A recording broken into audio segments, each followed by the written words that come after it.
Hi friends, எல்லோரும் எப்படி இருக்கீங்க? நம்ம லெமன்லாம் கட் பண்ணால் பாதி யூஸ் பண்ணிவிட்டு பாதி அப்படியே வைக்குவோம். அது அப்படியே வைக்கிறது சீக்கிரமாக ட்ரை ஆகிடுங்க. அந்த ட்ரை ஆகாதுக்கு என்ன பண்ணலாம், நம்ம புளிஞ்சு வச்சு அந்த தோடு தாங்க, தோலை அப்படியே மேலே வந்து நம்ம மூடி வச்சு அப்படியே ஃப்ரிட்ஜில் வச்சா நம்ம வச்ச மாதிரி அப்படியே ஃப்ரெஷ்ஷாக இருக்கும். மேலே அதிகமாக நான் யூஸ் பண்ண தோலெல்லாம் இருக்குங்க. ஊசி நூல் தாங்க, நம்ம ஊசி கோக்கனாவே கஷ்டமாக இருக்கும். இதே எப்படி ஈஸியாக எப்படி கோக்கிறது வாங்க பார்க்கலாம். நான் நோட் பேப்பர் தாங்க எடுத்துருக்கேன். அந்த நோட் பேப்பரை இந்த மாதிரி கோன் ஷேப்பில் மடக்கி எடுத்துக்காங்க. இது போல் மடக்கி எடுத்துகிட்டு இது நம்ம எடுத்து வச்ச நூலை சென்டரில் வச்சுக்கலாங்க. அந்த கார்னரில் வர்ற மாதிரி எடுத்து வச்சு நல்லா வச்சுட்டு அப்படியே மூடிக்காங்க. மூடிட்டு ஊசி நீங்கள் கோத்து பாருங்கள். ஈஸியாக நம்மளால் இதை கோக்க முடியுங்க.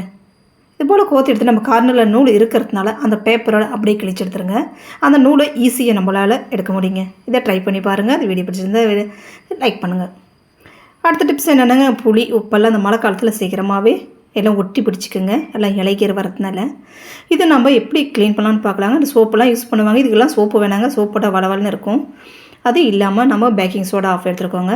இதுக்கு தேவையான அளவு கொஞ்சமாக வினிகர் தாங்க எடுத்துருக்கோம். இது ரெண்டும் சேர்த்தி தாங்க நான் பாத்திரம் கழுவுற ஸ்க்ரப்பர் எடுத்துருக்குங்க.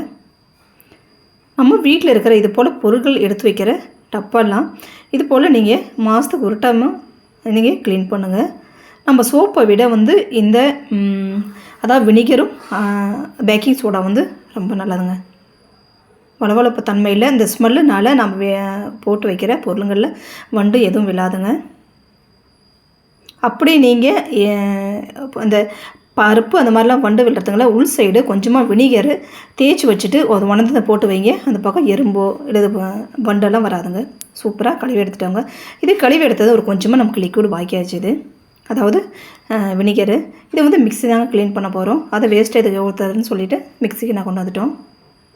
இது பஞ்சு எடுத்துருக்கோங்க. இதுக்கு பஞ்சு வச்சு எல்லாமே நம்ம கொஞ்சம் நனைச்சி விட்டுருலாங்க. அந்த கார்னர்லாம் அழுக்கு பிடிச்சிட்டா வராது. நம்ம தேங்காய் அதெல்லாம் அரைக்கும் போது தான். அதுக்கு நம்ம பட்ஸ் தாங்க எடுத்துக்கிறேன். இந்த பட்ஸ் எல்லா சைடில் நம்ம போட்டு க்ளீன் பண்ணுறதுக்கு ரொம்ப ஈஸியாக இருக்குங்க. கொஞ்சம் எந்த இடத்துலையும் இது நல்லா ஈஸியாக போகும். எல்லா சைடும் நான் 2 நிமிஷத்தில் க்ளீன் பண்ணி எடுத்துகிட்டு பார்க்குறதுக்கு எவ்வளோ சூப்பராக இருக்குது பாருங்கள். பிடிச்சிருந்தா நீங்களே ட்ரை பண்ணுங்கள். இதை அடுத்து நம்ம பிங்கோங்கிற பேப்பரை தாங்க. இந்த பேப்பரை பிங்கோ எப்படி இருக்கிறதுல பேப்பர் அவ்வளோ ஹார்டாக இருக்குங்க, கிளிக்கவே முடியாது. இதை நான் உள் சைடு உள்ட்டாக எடுத்துக்கிறேங்க. நான் ஹேண்ட்பேக் வச்சுருக்கோம், ஆனால் உள் சைடு எனக்கு சின்ன பர்ஸ் இல்லாது சிப் இல்லைங்க. அதனால் இதை தாங்க இன்சர்ட் பண்ண போகிறேன். உள் சைடு வச்சு ஒரு பின் சேஃப்டி பின் வச்சு நம்ம அப்படியே பின் பண்ணிக்கலாங்க. இது பின் பண்ணிக்கிட்டு எதுக்கு யூஸ்னால், நம்ம காசெல்லாம் போடுவாங்க. நான் உள் சைடு எல்லாம் போட்டுட்டு நம்ம அர்ஜென்ட்டுக்கு எடுக்கணுன்னா கொஞ்சம் ரிஸ்க்காக இருக்குங்க. நான் பொருள் எல்லாம் போட்டு இது மாதிரி இருக்கிறத சேஃப்டி பின்னு காசு இதெல்லாமல் இது மாதிரி சைடில் போட்டு நீங்கள் பர்ஸில் வச்சு பாருங்கள். நம்ம ஈஸியாக எடுக்கிறதுக்கு ஹெல்ப்பாக இருக்கும். இதை ட்ரை பண்ணி பாருங்கள். பிடிச்சிருந்த வீடியோ லைக் பண்ணுங்கள். அடுத்த டிப்ஸ் என்னங்க, டப்பா தாங்க. இதை வச்சு என்ன செய்யலான்னு பார்க்கலாம். இது நான் ஒரு கம்பி எடுத்துக்கிறேங்க. இதை சூடு பண்ணிக்கிறேங்க. சூடு பண்ணி இதை ஹோல்ஸ் தாங்க போட்டுக்க போகிறோம். இது நெய் வாங்குகிற டப்பா தான் நான் க்ளீன் பண்ணி வச்சுருக்கோம். இதில் தேவைக்கிறத நான் ஒரு 5 ஓட்டை போட்டிருக்கேங்க.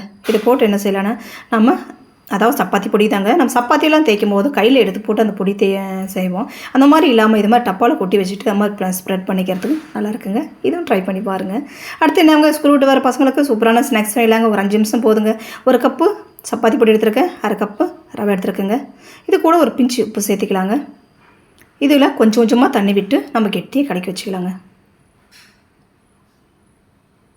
அதிகம் தண்ணி விட மாட்டோம். நம்ம வெல்லம் கரைச்சி ஊற்ற போகிறோங்க. ஒரு 5 நிமிஷம் அப்படியே இருக்கட்டும். மூடி வச்சிடலாங்க. இதை மூடி வச்சுட்டு அதுக்குள்ளே நம்ம வெல்லம் காய்ச்சிக்கலாங்க. நான் 2 பீஸ் எடுத்துருக்கேன். ஒரு 150 கிராம் வரும். இது தண்ணி ஒரு 1/2 கிளாஸ் ஊற்றி கொஞ்சமாக காய்ச்சி எடுத்துக்கலாம். இது பாகுப்பாதெல்லாம் வேண்டாங்க. நல்லா கரைஞ்சி வந்தாவே போதும். இதில் நம்ம ஆட் பண்ணிக்கலாம்.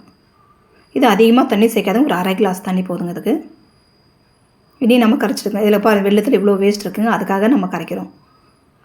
நீங்கள் பொடியாக வெள்ளம் இருந்தால் அப்படியே கூட சேர்த்துக்கலாங்க. இந்த நேரத்துக்கு நீங்கள் கரைச்சி எடுத்துக்காங்க.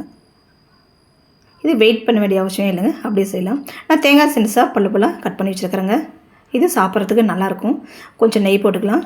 அதில் நம்ம வறுத்து எடுத்துக்கலாங்க. வறுத்தெடுத்து சேர்த்திக்கலாம். எல்லாம் நல்லா மிக்ஸ் பண்ணிவிட்டு அதுக்கு நான் குழிப்பணியார சட்டி தாங்க வச்சுருக்கேன். நம்ம வீட்டில் இருக்கிற அப்பச்சட்டி. இதில் எண்ணெய் ஊற்றிட்டு கொஞ்சம் கொஞ்சமாக எண்ணெய் காய்ச்சி தான் விட்டுக்காங்க. நம்ம ஊற்றுற உடனே அழகாக பொங்கி வந்துடுவாங்க. அப்படியே 2 சைடும் அப்படியே திருப்பி விட்டுக்காங்க. வேகட்டுங்க, வேகாத எடுத்துடாதீங்க. 2 சைடும் வேக வச்சு எடுத்தால் சூப்பரான அப்பர் அடிங்க. பல்லு இல்லாத பாட்டி கூட சாப்பிடுவாங்க. அவ்வளோ சூப்பராக இருக்கும். 5 நிமிஷம் போதுங்க. ஸ்கூல் வர பசங்களுக்கு சூப்பர் ஸ்நாக்ஸ் ரெடி ஆகும். இதை உங்கள் வீட்டில் ட்ரை பண்ணி பாருங்கள். பிடிச்சிருந்தால் அந்த வீடியோக்கு லைக் பண்ணுங்கள், ஷேர் பண்ணுங்கள், சப்ஸ்கிரைப் பண்ணுங்கள். அடுத்த வீடியோவில் பார்க்கலாம். Bye friends.